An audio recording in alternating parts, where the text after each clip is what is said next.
साथियों, भारत जैसे युवा देश को दिशा देने में आप सभी युवाओं की बहुत बड़ी भूमिका है। आने वाले कल को युवा ही गढ़ सकता है और वही गढ़ सकता है जो उसके लिए संकल्प लेता है और संकल्प के साथ समर्पण से जुट जाता है। आज स्टार्टअप इंडिया से लेकर स्टैंड अप इंडिया तक, मेक इन इंडिया से लेकर आत्मनिर्भर भारत और वोकल फॉर लोकल तक, नए भारत के हर अभियान की जिम्मेदारी भारत के युवाओं ने खुद आगे बढ़कर उठाई है। हमारे युवाओं ने भारत के सामर्थ्य को साबित करके दिखाया है। हमारी सरकार हर कदम पर ये सुनिश्चित कर रही है कि देश के युवाओं के लिए रोजगार, स्वरोजगार के अवसर बढ़ें। Skill India, startup India, digital India जैसे अनेक अभियान इस दिशा में युवाओं के लिए नए अवसर बना रहे हैं। इन अभियानों के माध्यम से हम भारत के युवाओं को अपनी प्रतिभा दिखाने के लिए खुला मंच दे रहे हैं। इसी का नतीजा है कि इस दशक में हमारे युवाओं ने टेक्नोलॉजी, डेटा और इनोवेशन के क्षेत्र में भारत को दुनिया में बहुत आगे पहुंचा दिया है। आज यूपीआई, ओएनडीसी और GeM government e market place जैसे डिजिटल प्लेटफॉर्म, इनकी सफलता ये दिखाती है कि हमारे युवा किस तरह डिजिटल अर्थव्यवस्था में बदलाव का नेतृत्व कर रहे हैं। आज भारत में सबसे ज्यादा रियल टाइम डिजिटल ट्रांजैक्शन हो रहे हैं और इसका बड़ा श्रेय हमारे युवाओं को जाता है। साथियों, इस बजट में सरकार ने मैन्युफैक्चरिंग मिशन की घोषणा की है। इसका उद्देश्य है मेक इन इंडिया को बढ़ावा देना और भारत के युवाओं को ग्लोबल स्टैंडर्ड वाले प्रोडक्ट बनाने का मौका देना।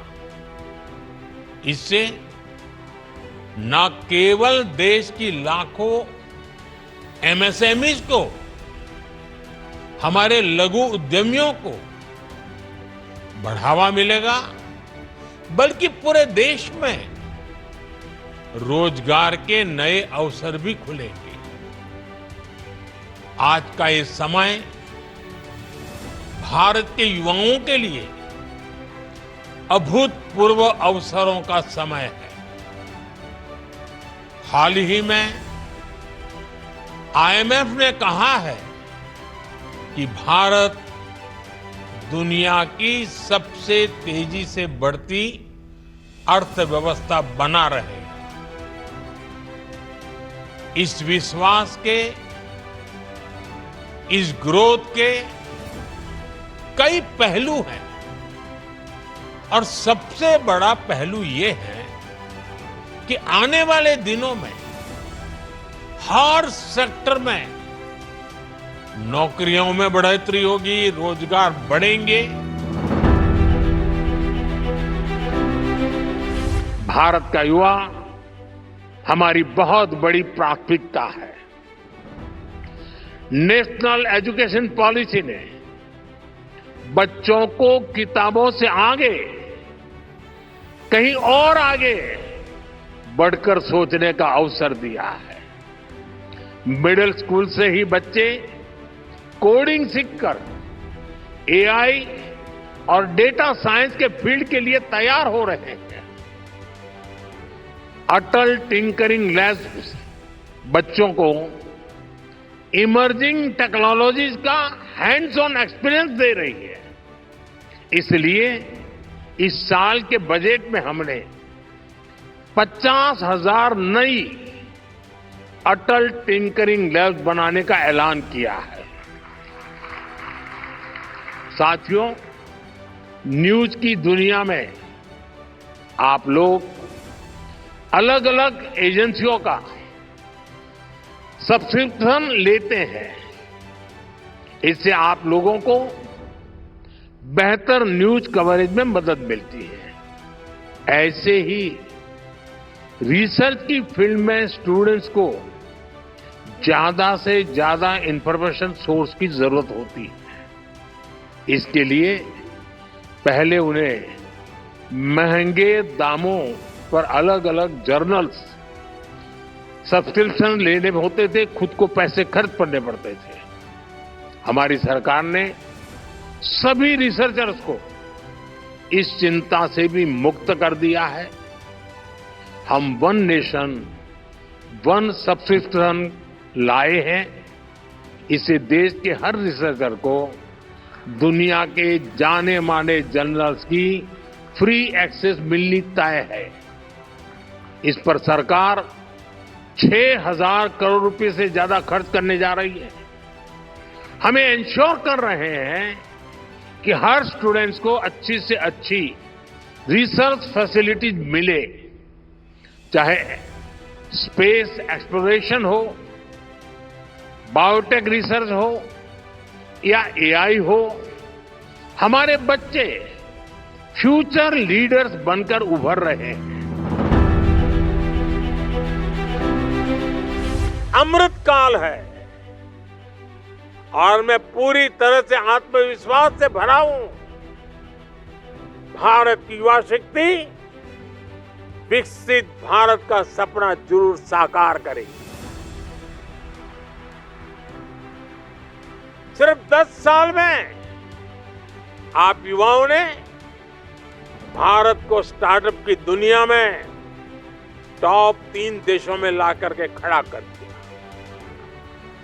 20 से 10 साल में आप युवाओं ने भारत को मैन्युफैक्चरिंग में इतना आगे पहुंचा दिया। सिर्फ 10 साल में आप युवाओं ने डिजिटल इंडिया का परचम पूरी दुनिया में लहरा दिया। सिर्फ 10 साल में आप युवाओं ने भारत को स्पोर्ट्स की दुनिया में कहां से कहां पहुंचा दिया। मेरे भारत का युवा जब हर असंभव को संभव कर रहा है तो विकसित भारत भी जरूर संभव कर दिखाएगा। साथियों, हमारी सरकार भी आज के युवाओं का सामर्थ्य बढ़ाने के लिए पूरी शक्ति से जुटी है। आज भारत में हर सप्ताह एक नई यूनिवर्सिटी बन रही है।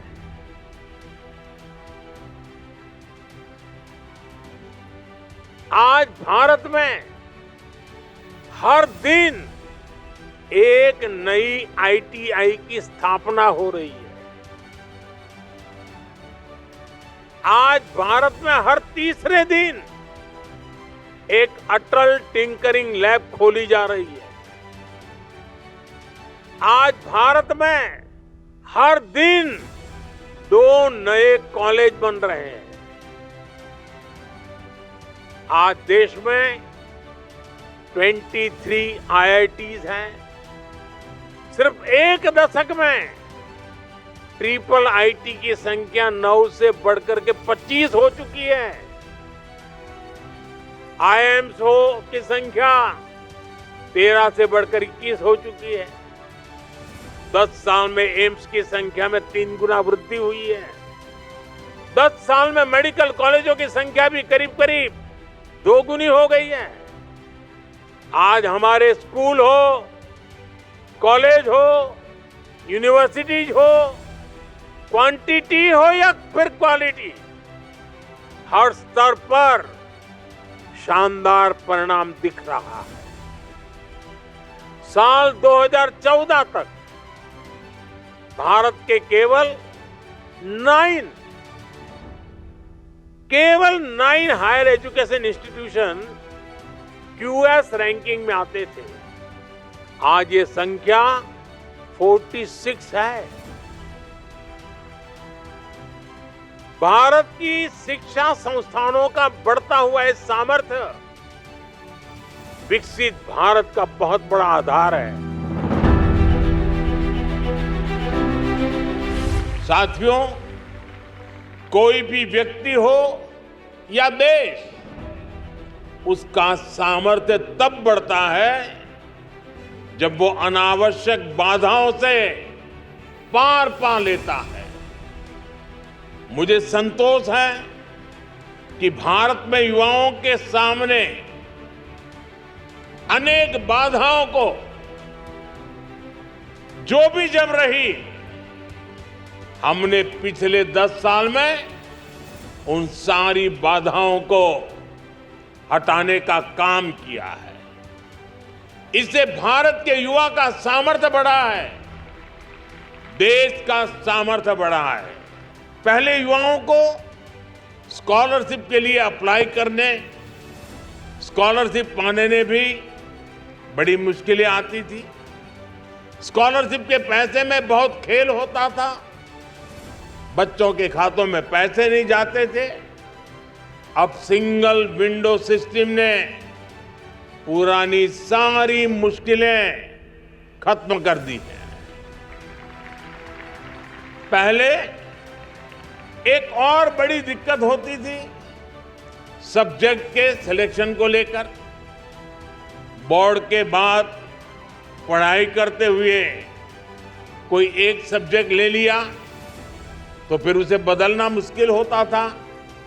अब नई राष्ट्रीय शिक्षा नीति आपको अपनी मर्जी से सब्जेक्ट बदलने की फ्लेक्सिबिलिटी देती है। आज भारत में प्राइवेट और पब्लिक सेक्टर दोनों में ही नौकरियों के निरंतर नए मौके बन रहे हैं। बहुत बड़ी संख्या में हमारे नौजवान स्वरोजगार के लिए भी आगे आ रहे हैं। बिना गारंटी बैंक से मदद दिलाने वाली मुद्रा योजना ने करोड़ों युवाओं की मदद की है। Startup India, stand up India जैसे अभियानों से युवाओं का सामर्थ्य और ज्यादा बढ़ा है। सरकार से मदद पाने वाले ये नौजवान अब खुद अनेक युवाओं को नौकरी दे रहे हैं। बीते वर्षों में जिस तरह बड़े पैमाने पर युवाओं को सरकारी नौकरी दी गई है, यह अभियान भी अपने आप में अभूतपूर्व है।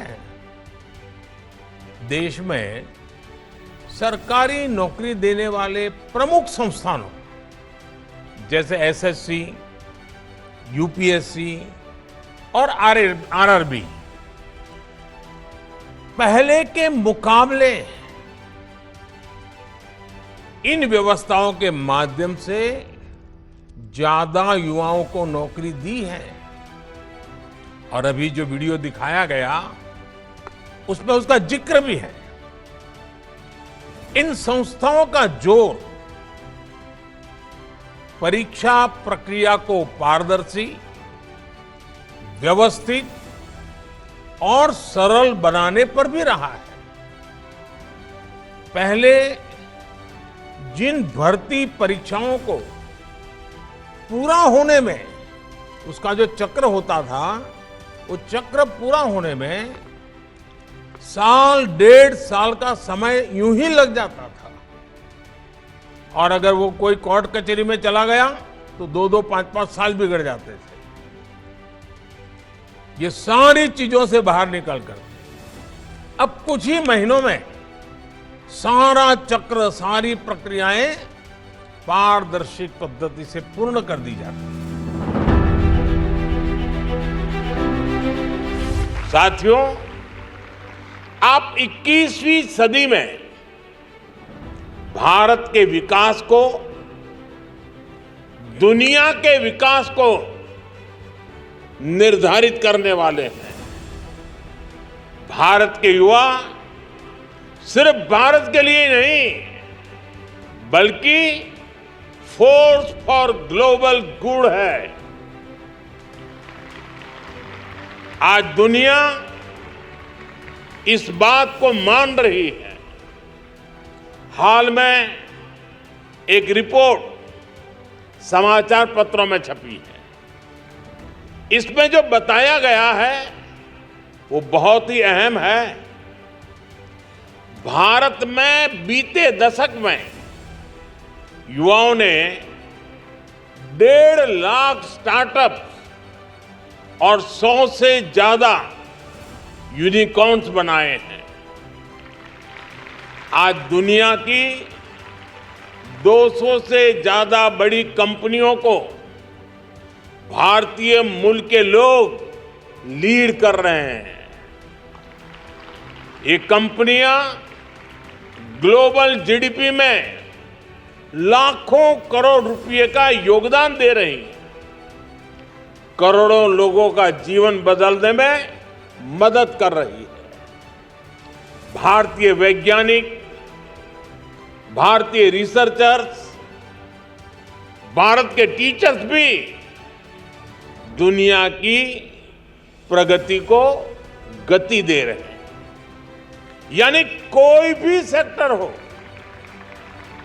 भारत की युवा शक्ति, भारत के टैलेंट के बिना दुनिया के भविष्य की कल्पना भी मुश्किल है। और इसलिए तो मैं आप सभी को फोर्स फॉर ग्लोबल गुड कहता हूं। मेरे परिवारजनों, हमारे यहां कहा जाता है, अंतः अस्ति प्रारंभः, यानी जहां से अंत होता है वहीं से कुछ नए की शुरुआत भी होती है। अमृत महोत्सव के समापन के साथ ही आज मेरा युवा भारत संगठन माय भारत, इसका शुभारंभ हो रहा है। मेरा युवा भारत संगठन माय भारत, भारत की युवा शक्ति का उद्घोष है। ये देश के हर युवा को एक मंच, एक प्लेटफॉर्म पर लाने का बहुत बड़ा माध्यम बनेगा। ये देश के युवाओं की राष्ट्र निर्माण में अधिक से अधिक भागीदारी सुनिश्चित करेगा। युवाओं के लिए जो अलग अलग प्रोग्राम चलते हैं, वे सभी इसमें समाहित होंगे। आज माय भारत की वेबसाइट भी शुरू हो गई है। मैं आज के नौजवानों से कहूंगा, आप ज्यादा से ज्यादा इससे जुड़िए, भारत को नई ऊर्जा से भरिए, भारत को आगे ले जाने का संकल्प कीजिए, पुरुषार्थ कीजिए, पराक्रम कीजिए और सिद्धि को हासिल करके रहिए। माय भारत के अनेक मिशन है। एक मिशन ये भी है कि हम जल्द से जल्द देश में राजनीतिक जीवन में जनप्रतिनिधि के रूप में 1 लाख ऐसे नौजवानों को आगे लाना चाहते हैं। शुरुआत में 1 लाख नौजवानों को आगे लाना चाहते हैं जिनके परिवार में किसी का भी कोई राजनीतिक बैकग्राउंड न हो, जिसके माता पिता भाई बहन चाचा मामा मामी कभी भी राजनीति में नहीं रहे, किसी भी पीढ़ी में नहीं रहे। मेक इन इंडिया अभियान और पीएलआई स्कीम ने मिलकर रोजगार सृजन की गति कई गुना तेज कर दी है। आज हर सेक्टर के उद्योगों को बढ़ावा मिल रहा है। इससे अलग अलग फील्ड के युवाओं के लिए नए मौके बन रहे हैं। आज देश में भारी निवेश हो रहा है और रिकॉर्ड अवसर बन रहे हैं। पिछले 8 वर्षों में 1.5 लाख से ज्यादा स्टार्टअप्स लॉन्च हुए हैं। आज भारत में दुनिया का तीसरा सबसे बड़ा स्टार्टअप इकोसिस्टम है। इन सारे सेक्टर्स में हमारे युवाओं को आगे बढ़ने का मौका मिल रहा है, उन्हें रोजगार मिल रहा है। आज फिटनेस और स्पोर्ट्स को भारत में अभूतपूर्व प्राथमिकता दी जा रही है। फिट इंडिया अभियान और खेलो इंडिया अभियान देश के गांव-गांव में बेहतर फिटनेस और बेहतर टैलेंट को प्रोत्साहित कर रहा है। फिट इंडिया अभियान और योग को प्रोत्साहन देने के लिए तो एनसीसी में भी विशेष कार्यक्रम चलते हैं। नई नेशनल एजुकेशन पॉलिसी के माध्यम से भारत के एजुकेशन सिस्टम को भी प्री नर्सरी से लेकर पीएचडी तक स्टूडेंट सेंट्रिक बनाया जा रहा है। अपने बच्चों को, युवा साथियों को अनावश्यक दबाव से मुक्त करके उसकी अपनी इच्छा, अपनी रुचि के हिसाब से आगे बढ़ने के लिए माहौल बनाया जा रहा है। खेती से लेकर स्पेस सेक्टर तक हर स्तर पर युवा टैलेंट के लिए, युवा उद्यमियों के लिए अवसर दिए जा रहे हैं। आप इन अवसरों का जितना लाभ उठाएंगे उतना ही देश आगे बढ़ेगा। हमें वयम राष्ट्र जागरयाम इस वैदिक आह्वान को 21वीं सदी की युवा ऊर्जा का उद्घोष बनाना है। हमें इदम राष्ट्राय इदम न मम, यानी ये जीवन राष्ट्र को समर्पित है, इस भावना को आत्मसात करना है। हमें राष्ट्र हिताय राष्ट्र सुखाय च का संकल्प लेकर प्रत्येक देशवासी के लिए काम करना है। आत्मवत् सर्वभूतेषु और सर्वभूत हितेरता, यानी सबका साथ, सबका विकास, सबका विश्वास के मंत्र के साथ हमें आगे बढ़ना है। अगर हम इन मंत्रों को अपने जीवन में उतारेंगे तो आत्मनिर्भर भारत के संकल्प की सिद्धि में बहुत ज्यादा समय नहीं लगेगा।